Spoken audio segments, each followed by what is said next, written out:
Hello दोस्तों, स्वागत है आप सभी का my YouTube channel exam based classes में। दोस्तों, गणित की जो सीरीज चल रही है उस सीरीज की आज तीसरी सीरीज है। दोस्तों, इस सीरीज में सीटेट 2013 के प्रश्नों को लिया गया है जो जुलाई मंथ में हुए थे। ठीक है दोस्तों, चलते हैं प्रश्न को हल करते हैं। दोस्तों, एक बात और बता दें कि इस सीरीज में टोटल 13 प्रश्नों को कराया गया है, क्योंकि एडिट करते वक्त कुछ मिस्टेक से 2 प्रश्न डिलीट हो गए दोस्तों। इसको हम अगली सीरीज में ऐड कर लेंगे। ठीक है दोस्तों, तो चलिए प्रश्नों को हल करते हैं। तो चलिए दोस्तों, पहले प्रश्न को देखते हैं। पहला प्रश्न हमारा लिखा है, किसी आयताकार बक्से की आंतरिक लंबाई, चौड़ाई और ऊंचाई क्रमशः 4 सेंटीमीटर, 3 सेंटीमीटर तथा 2 सेंटीमीटर है। तो 8,664 सेंटीमीटर घनों को पैक करने के लिए ऐसे कितने बक्सों की आवश्यकता है दोस्तों। सबसे पहले दोस्तों, हम देख रहे हैं कि किसी आयताकार बक्से की बात कर रहा है, तो एक आयताकार बक्से ले लेते हैं दोस्तों।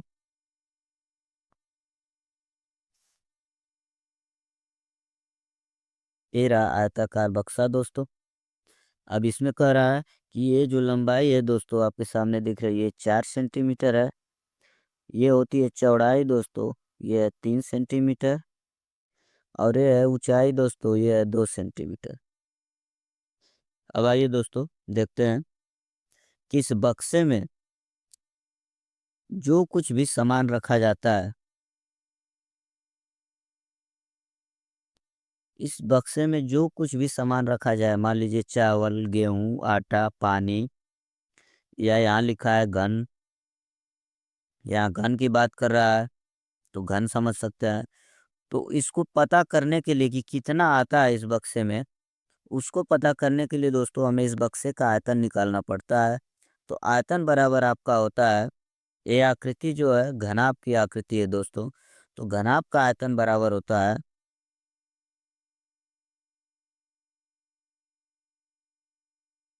घनाभ का आयतन बराबर होता है दोस्तों लंबाई गुणे चौड़ाई गुणे ऊंचाई। तो दोस्तों, हमारी लंबाई हो गई 4, ऊंचाई हो गई, सॉरी, चौड़ाई हो गई 3 और ऊंचाई हो गई 2। तो हमारा आया दोस्तों 4 तिहाई 12, 12 दूना 24। ये 24 है दोस्तों। इस जो कुछ भी इसमें सामान आएगा वह 24 आएगा। अगर आपका किलो में पूछ रहा है तो 24 किलो हो जाएगा। लीटर में पूछ रहा है तो 24 लीटर हो जाएगा। तो यहाँ घन पूछ रहा है दोस्तों, तो 24 घन। इस बक्से में कितना आएगा दोस्तों? 24 घन आएगा। तो एक बक्से में 24 घन आएगा। और हमारा टोटल घनों की संख्या दे रखा है दोस्तों कि 8,664 को रखने में कितने घनों की आवश्यकता होगी। तो अब हम 24 का इस 8,664 में भाग दे देंगे दोस्तों। तो हमें उस बक्सों की जानकारी हो जाएगी जितने बक्सों में यह घन आ जाएगा दोस्तों। तो चलिए आगे हम भाग दे के देखते हैं। ये रहा दोस्तों 8,664 भागे 24। अब देखिए दोस्तों, अब 24 यहाँ होता है 72 दोस्तों। हमारा आ जाएगा 6 में से 2 गया 4 दोस्तों, 7 में से 1 गया 8 और ऊपर से आया 24 छक्का दोस्तों होता है 144। अब 144 में से 6 में से 4 गया 2, ये 4 4 खत्म, 1 1 खत्म दोस्तों। अब ऊपर से आएगा हमारा 4। अब हम देख सकते हैं कि 24 से कम 24, 24 से कम 24 हो गया दोस्तों। अब देखिए, ये हमारा भागफल आ गया 361 और हमारा उत्तर रहा 361। ठीक है दोस्तों, अगले क्वेश्चन पे चलते हैं। अगले क्वेश्चन को देखते हैं। अगला प्रश्न है दोस्तों कि संख्या 105 के गुणनखंडों की संख्या है। दोस्तों, ऐसा प्रश्न पिछली वीडियो में भी आ चुका है जिसमें संख्या 105 के सभी गुणनखंडों का योगफल पूछा था दोस्तों। और यहाँ पूछ रहा है सभी गुणनखंडों की बस संख्या के बारे में पूछ रहा है कि टोटल संख्या क्या होगी गुणनखंडों की। तो हम बता दें दोस्तों कि संख्या 105 के गुणनखंड वे सभी संख्याएं होंगी जिससे 105 में भाग चली जाए। तो दोस्तों आइए देखते हैं किस किस संख्या से 105 में भाग जाता है, उसको हल करके देखते हैं दोस्तों। हमारी पहली संख्या हो गई दोस्तों 1 × 105 बराबर होता है 105। दूसरी संख्या है दोस्तों 3 × 35 बराबर 105। चौथी संख्या है दोस्तों 5 × 21 बराबर हो जाएगा 105। आगे की संख्या है दोस्तों 7 × 15 बराबर हो जाएगा 105। अगली संख्या 15 × 7 बराबर आपका होता है 105 दोस्तों। फिर आएगा दोस्तों 21 × 5 बराबर होता है 105। फिर आएगा दोस्तों 35 × 3 बराबर 105। फिर आपका दोस्तों हो जाएगा 105 × 1। और यही हमारी संख्या है दोस्तों। अभी संख्याओं को हम गिन लेंगे। हमारा हो जाएगा 1 2 3 4 5 6 7 और 8। तो हमारा आ गया दोस्तों 8 और हमारा उत्तर हो गया ऑप्शन नंबर 4। ठीक है दोस्तों, अगले क्वेश्चन पे चलते हैं। अगला प्रश्न है दोस्तों कि 5, 10 और 35 के सबसे छोटे सारोगुणज सबसे छोटे और सबसे बड़े का गुणनखंड का अंतर है दोस्तों। कह रहा है कि 5, 10 और 35 के सबसे छोटे सारोगुणज और सबसे बड़े सारोगुणज खंड का अंतर है दोस्तों। तो पिछली वीडियो में पूछा था दोस्तों कि न्यूनतम सारोगुणज, और यहाँ पूछा है दोस्तों कि छोटे सारोगुणज, छोटे सारोगुणज।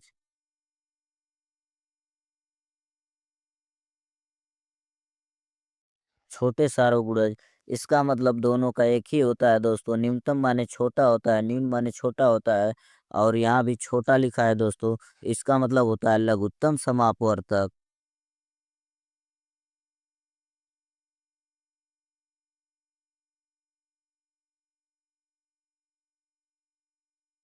लघुत्तम समापवर्तक।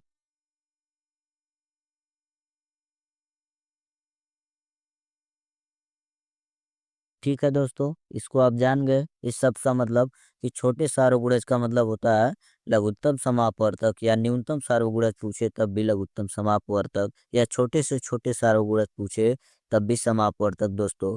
अब आइए हम देखते हैं सबसे बड़े सारोगुणज का मतलब क्या होता है। सबसे बड़े सारोगुणज का मतलब होता है दोस्तों सबसे बड़े, सबसे बड़े सारोगुणज का मतलब होता है दोस्तों महत्तम समापवर्तक। महत्तम समापवर्तक ये होता है दोस्तों। या बड़े से बड़े पूछ दे तब भी महत्तम समापवर्तक होता है दोस्तों, या बड़े सार्वगुणनखंड कह रहा है तब भी समापवर्तक होगा दोस्तों। तो सवाल कह रहा है कि सबसे छोटे सार्वगुणज और सबसे बड़े सार्वगुणनखंड का अंतर दोस्तों।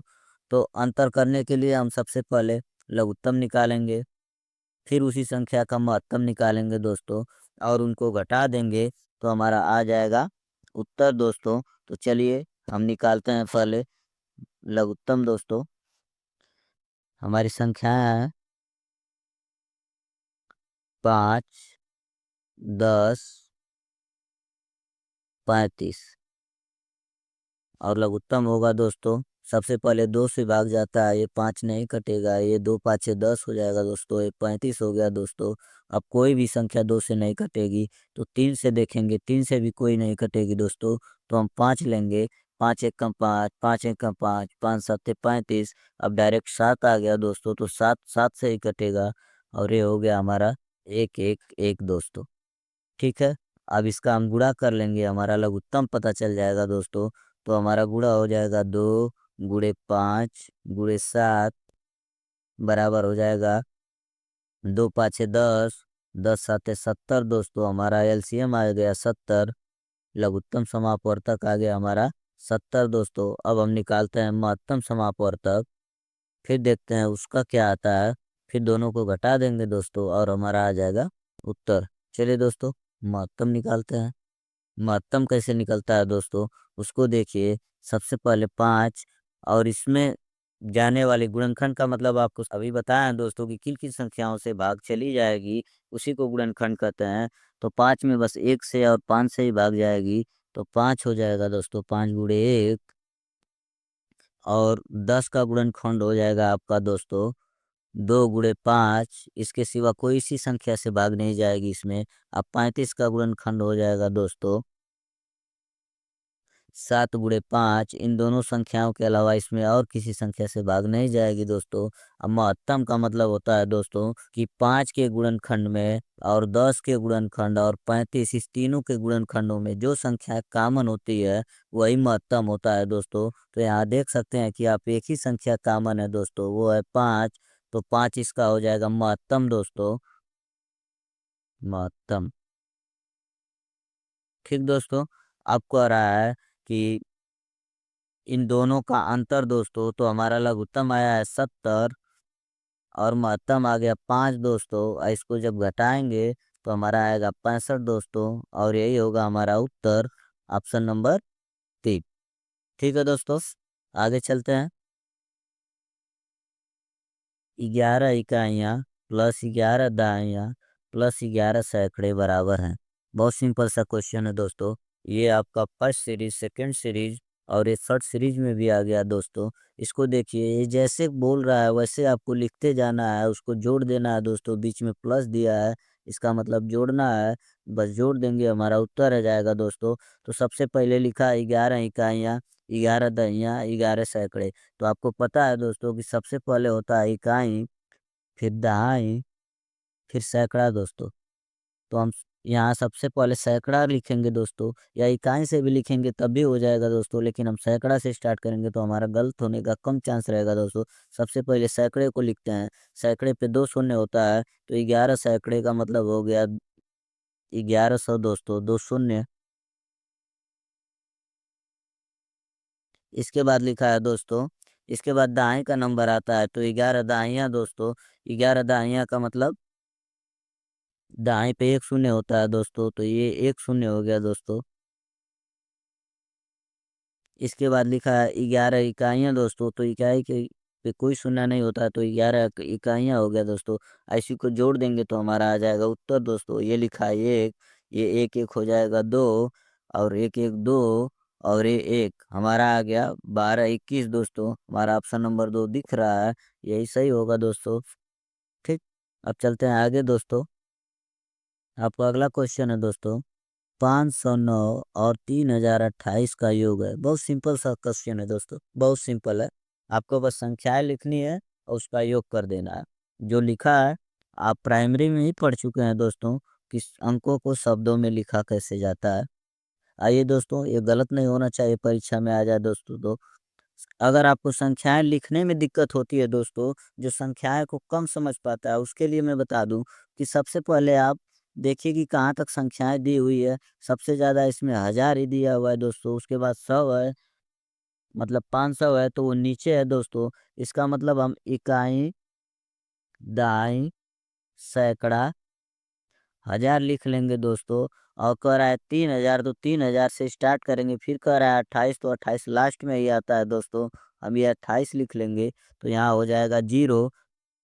इस तरह से संख्याएं गलत नहीं होगी। अगर आप लिख देते हैं इस तरह से दोस्तों, 328 हो जाएगा, तो ये हमारा हो जाएगा गलत। इसलिए उसको समझने के लिए हम बता दे रहे हैं कि इकाई, दहाई, सैकड़ा, लाख तक दिया है तो लाख तक लिख लेंगे, और उस संख्या को उसके अनुसार लिखते जाएंगे, तो आपका कभी गलत नहीं होगा दोस्तों। अब लिखा है 509, तो हम लिखेंगे यहाँ 509, और इसी को जोड़ने की बात कर रहा है दोस्तों, तो हम इसको जोड़ देंगे। ये 9 8 17 हो जाएगा, हासिल हो जाएगा 1 2, और एक हासिल हो जाएगा 3, और ये हो जाएगा 5, और ये हो जाएगा आपका 3 35 37 आपका उत्तर हो जाएगा दोस्तों। आप देख सकते हैं इसमें 35 37 ऑप्शन नंबर पहला है दोस्तों। तो ये हमारा राइट आंसर हो गया दोस्तों। ठीक है, चलते हैं अगले क्वेश्चन पे दोस्तों। लिखा है यदि समय अब 2:17 PM है तो अब से ठीक 11 घंटे और 59 मिनट पश्चात क्या होगा दोस्तों। यही पूछ रहा है। तो सबसे पहले दोस्तों ये पश्चात का मतलब होता है बाद में।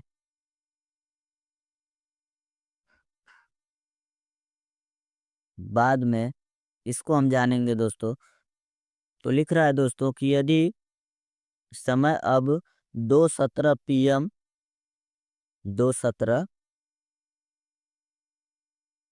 PM दोस्तों है तो अब से ठीक 11 घंटे और 59 मिनट के पश्चात समय क्या होगा। तो पश्चात हम बता दिए दोस्तों बाद में। तो अब इसके बाद अगर इतना घंटा हम जोड़ते हैं तो कितना समय होगा दोस्तों, यही पूछ रहा है। तो हमें इसको देखिए दोस्तों। आप 11:59 11 घंटे 59 मिनट की बात कर रहा है दोस्तों। तो इस 59 को हम अभी छोड़ देंगे ताकि हमें आसानी हो। बस 11 को हम इसमें जोड़ देंगे दोस्तों। तो हमारा 11 घंटा और जोड़ते हैं तो हमारा आ जाता है 11 2 13। 13 घंटा 17 मिनट हो जाता है दोस्तों। और कह रहा है कि 59 मिनट और इसको हम जोड़ देंगे बाद में। अगर उसी समय जोड़ते जाते हैं तो हमें परेशानी होगी। 59 मिनट हमारा अभी बचा हुआ है तो 59 मिनट यहाँ जोड़ेंगे दोस्तों। तो हमारा हो जाएगा 9 7 16 हासिल 1 5 1 6 1 7 और 13 घंटा 76 मिनट हो जाएगा दोस्तों। अब आप देख सकते हैं कि 76 मिनट नहीं होता है, 60 मिनट का 1 घंटा हो जाता है दोस्तों। तो 76 में से जब 60 घटा देंगे तो हमारा बचेगा 16 दोस्तों। और 1 घंटा जुड़ जाएगा 13 में दोस्तों। तो हमारा हो जाएगा तो 14 घंटा 16 मिनट। 14 घंटा 16 मिनट दोस्तों। इसका मतलब 14 का मतलब 2 होता है दोस्तों। तो 2:16 AM। ठीक है दोस्तों। और ये रहा हमारा उत्तर, ऑप्शन नंबर 3। ठीक है दोस्तों, चलते हैं नेक्स्ट क्वेश्चन पे। हमारा अगला प्रश्न है दोस्तों कि नदी में एक नाव की चाल 20 किलोमीटर प्रति घंटा है और दूसरे नाव की चाल 23 किलोमीटर प्रति घंटा है। ये दोनों नाव एक ही दिशा में एक स्थान से एक समय पर चलती हैं। तो 3.5 घंटे पश्चात उनके बीच की दूरी क्या होगी। दोस्तों कह रहा है एक नाव है ए, एक नाव है बी दोस्तों। अब कह रहा है दोस्तों कि ए जो है ये 20 किलोमीटर प्रति घंटा की चाल से चलता है और जो बी है वह 23 किलोमीटर प्रति घंटा की चाल से चलता है। तो दोस्तों कह रहा है कि प्रति किलोमीटर प्रति घंटा का मतलब होता है दोस्तों कि 1 घंटे में जितनी दूरी तय करती है उसी को हम लिखते हैं प्रति किलोमीटर घंटा। तो दोस्तों यहाँ लिखा है 20 किलोमीटर प्रति घंटा। इसका मतलब कि ए जो है 1 घंटे में 20 किलोमीटर चलता है। यहाँ बी का लिखा है 23 किलोमीटर प्रति घंटा। इसका मतलब कि बी जो है वह 23 किलोमीटर प्रति घंटा की चाल से चलता है।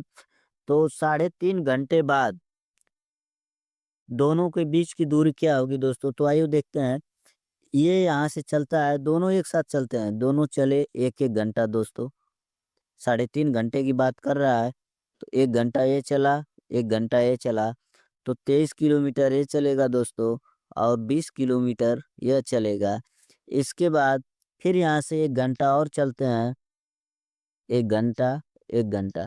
तो 23 किलोमीटर ये चलेगा दोस्तों और 20 किलोमीटर ये चलेगा दोस्तों। फिर 1 घंटा चलते हैं। 1 घंटा 1 घंटा। तो 23 किलोमीटर ये चला दोस्तों और 20 किलोमीटर ये चला।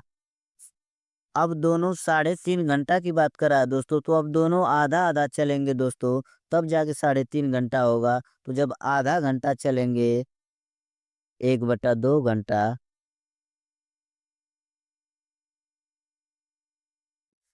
तो 23 का आधा होता है 11.5 किलोमीटर चला दोस्तों और 20 का आधा होता है 10 किलोमीटर चला दोस्तों। अब ये दोनों कितने 3.5 घंटा में दूरी तय किए वो हम निकाल लेंगे। फिर दोनों का अंतर जितना आएगा वही उत्तर होगा दोस्तों। तो हम देख लेते हैं कि 20 20 40 20 60 10 70 होता है दोस्तों।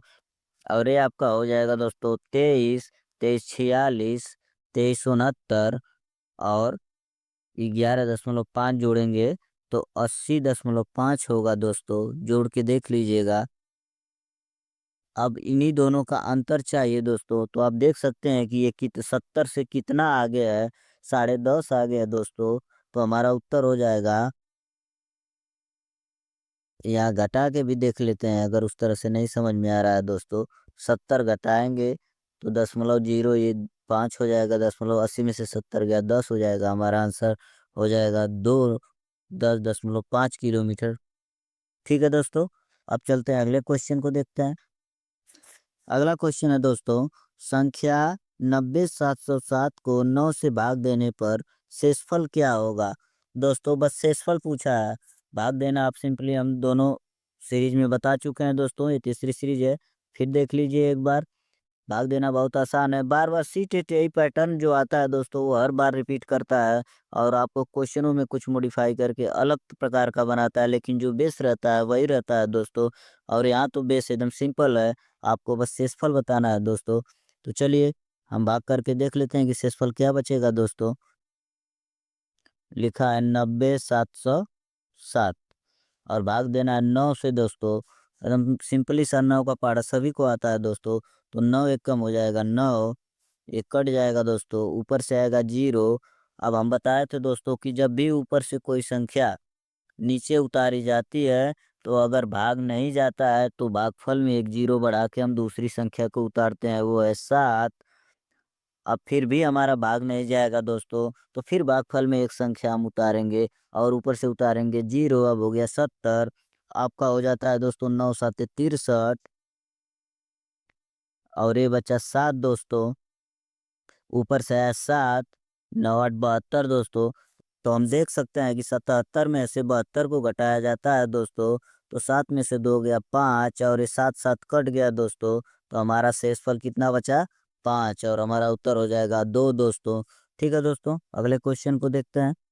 अगला प्रश्न है दोस्तों, संख्या 1 2 3 4 5 में 3 के स्थानीय मान तथा अंकित मान का अंतर है। देखिए दोस्तों यहाँ लिखा है एक शब्द अंकित। अब इस अंकित के साथ साथ कुछ शब्दों को और हम जानेंगे दोस्तों। जैसे अंकित के साथ साथ आता है जातीय, मूल।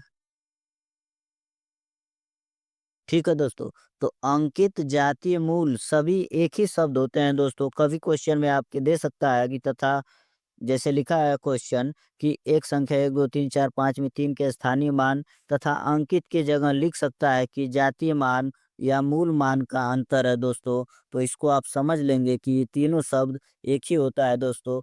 जातीय मान का मतलब होता है मूल मान। जैसे 6 है तो 6 का मूल मान 6 ही होगा दोस्तों। 7 है, 7 का मूल मान 7 होगा। 8 है तो 8 का मूल मान 8 होगा। अगर यह 80 हो जाता है दोस्तों तो 8 का स्थानीय मान बदल जाता है, ये 80वें स्थान पे आ जाता है। अगर यह 700 हो जाता है दोस्तों तो 7 का स्थानीय मान बदल के 700वें स्थान पे हो जाता है।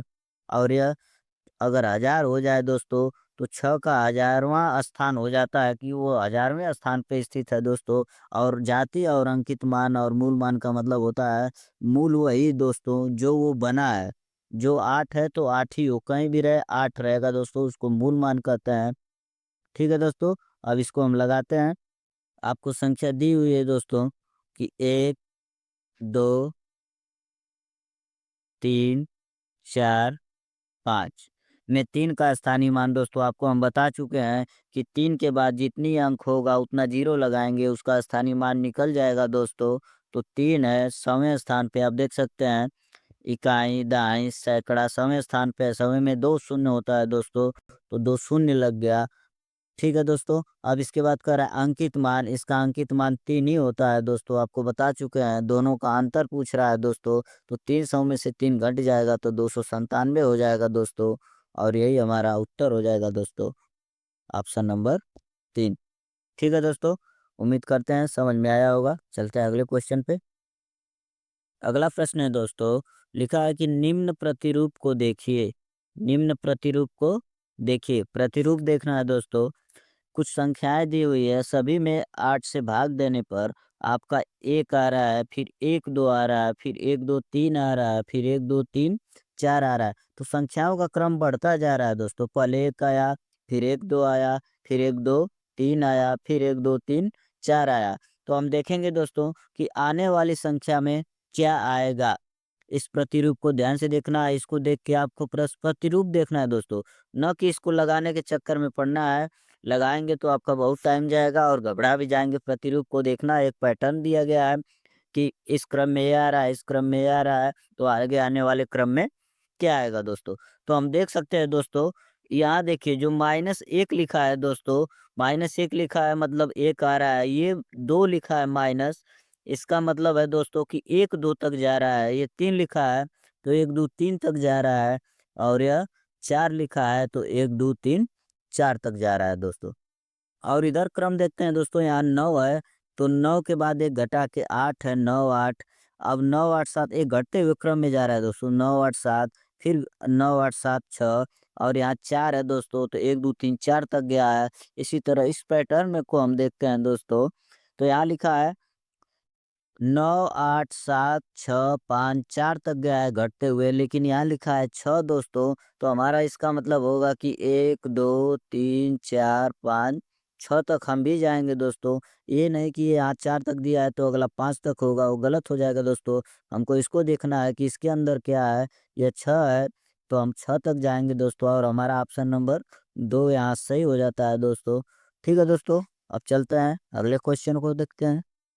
एक ताजा मछली को सुखाने पर उसका भार 1/3 रह जाता है। सुनीता 1500 किलो ताजा मछली 25 रुपए प्रति किलो के भाव से खरीद कर उनको सुखाकर 80 रुपए प्रति किलो के भाव से बेच देती है।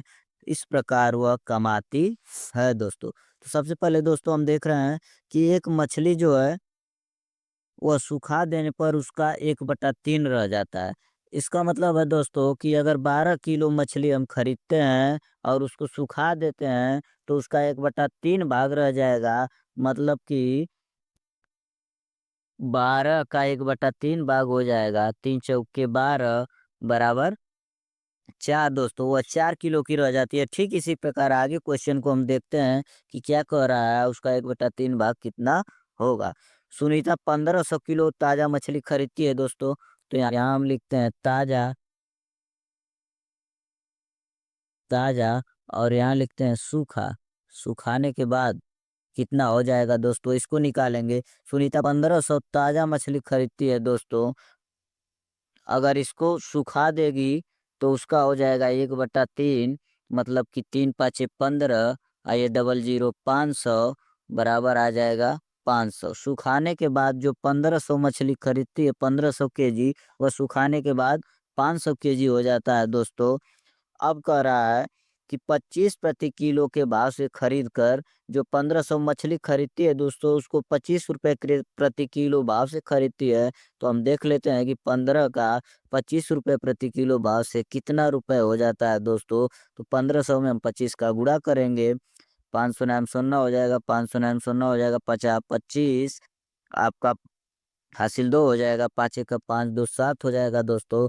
फिर 2 शून्य में 0, 2 शून्य 0, 2 पाँचे 10, हासिल 1, 2 एक कम 2 1 3 दोस्तों। इसको जोड़ेंगे तो हमारा आ जाएगा 0 0 5 7 3, 37,500 आ रहा है दोस्तों। फिर कह रहा है कि उनको सुखाकर, तो सुखा दी है दोस्तों, देखिए यहाँ 500, सुखाकर 80 रुपए किलो प्रति के भाव से बेचती है दोस्तों। तो ये 80 रुपए किलो के भाव से बेचती है, तो हम 500 में जब 80 का गुणा करेंगे दोस्तों, तो इसका हमें पता चल जाएगा कि कितना रुपया कमाई। तो ये जीरो हो गया दोस्तों, जीरो हो गया, जीरो जीरो जीरो, 5 8 40 होता है दोस्तों। इसका मतलब हो गया 40,000,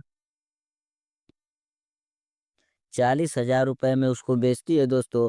खरीदी थी तो कितना लगा था, 37,500। तो इसका मतलब उसको लाभ होगा, वही पूछ रहा है कि वह इस प्रकार कितना कमाती है दोस्तों। तो अब इसको हम घटा के देख लेते हैं कि वह कितना कमा लिए दोस्तों। अब इसको घटाना पड़ेगा, आपका आ जाएगा उत्तर। तो सुखा के बेची थी तो पाई थी 40,000 दोस्तों, 40,000। और उसको खरीदी थी तो 37,500 में खरीदी थी दोस्तों। और इसी को घटा देगी तो कितना कमाई है इसका पता चल जाएगा दोस्तों। जीरो जीरो, 10 में से 5 गया 5, 9 में से 7 गया 2, और यहाँ 3 3 कट जाएगा दोस्तों।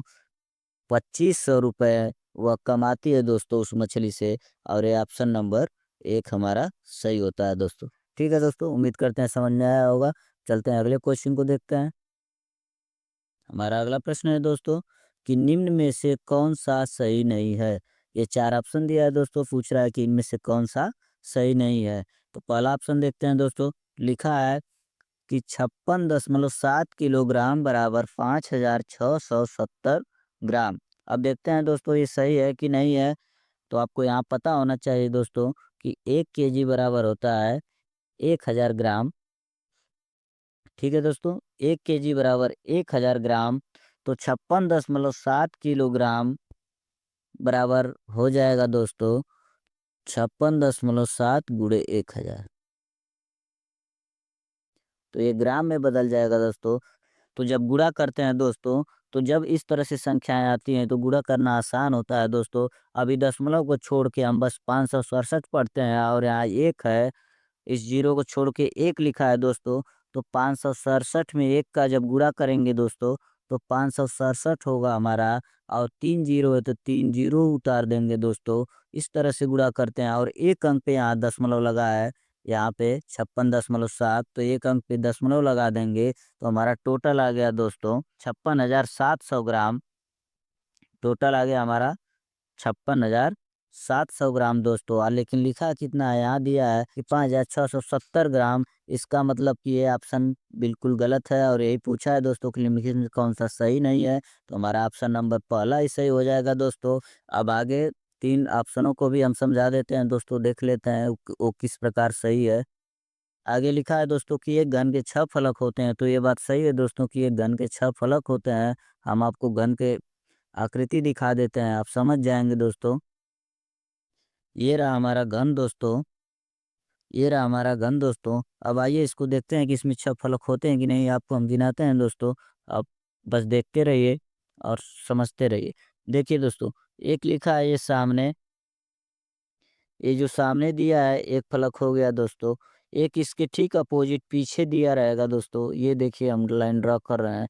ये हो गया 2 दोस्तों। ये देखिए साइड में देखिए दोस्तों, एक साइड में दिया है, ये 3 हो गया। इसके अपोजिट साइड में जो दिया है वो 4 हो गया दोस्तों। और एक दिया है ऊपर, वो 5 हो गया दोस्तों। एक ठीक उसी प्रकार अपोजिट नीचे दिया है दोस्तों, ये हो गया 6 दोस्तों। तो एक घन के 6 फलक होते हैं दोस्तों, ये आपको पता होना चाहिए। ठीक है दोस्तों, अब अगले ऑप्शन को देखते हैं। अगला ऑप्शन को भी हम समझ लेते हैं। अब देखते हैं 1 मिलीमीटर बराबर 0.1 सेंटीमीटर। दोस्तों आपको उस दिन हम पैमाना बताए थे पिछली वीडियो में कि 1 सेंटीमीटर बराबर होता है 10 मिलीमीटर। 10 मिलीमीटर, मिमी को मिलीमीटर कहते हैं दोस्तों। तो पहले मिलीमीटर दिया है, तो पहले मिलीमीटर को लिख के आपको पैमाना समझा देते हैं दोस्तों। 10 मिलीमीटर, मिलीमीटर को एमएम भी कहते हैं दोस्तों, तो हम साथ में एमएम लिखते हैं, बराबर 1 सेंटीमीटर को सीएम लिखते हैं। सेंटीमीटर हो गया दोस्तों। तो जब 10 mm बराबर 1 सेंटीमीटर होगा दोस्तों, तो 1 mm बराबर हो जाएगा 1/10 सेंटीमीटर। और 1/10 का मतलब होता है दोस्तों, जब भाग देंगे तो 0.1 आएगा। तो 0.1 सेंटीमीटर, इसका मतलब सही हो गया दोस्तों कि 1 मिलीमीटर बराबर 0.1 सेंटीमीटर। मतलब कि ये भी ऑप्शन हमारा सही है। अब देखते हैं दोस्तों चौथा ऑप्शन क्या कह रहा है। लिखा है दोस्तों कि 0.10 और 0.1 दोनों बराबर हैं, मतलब समान है दोस्तों। तो ये बिल्कुल सही बात है दोस्तों। 0.1 के बाद आप चाहे जितना हो जीरो लगा लें, वो कोई फर्क नहीं पड़ता है दोस्तों, वही रहता है। तो 0.1 लिखें या खूब जीरो लिख दें, ये दोनों स्थिति में समान होते हैं दोस्तों, इसलिए हमारा ऑप्शन नंबर चौथा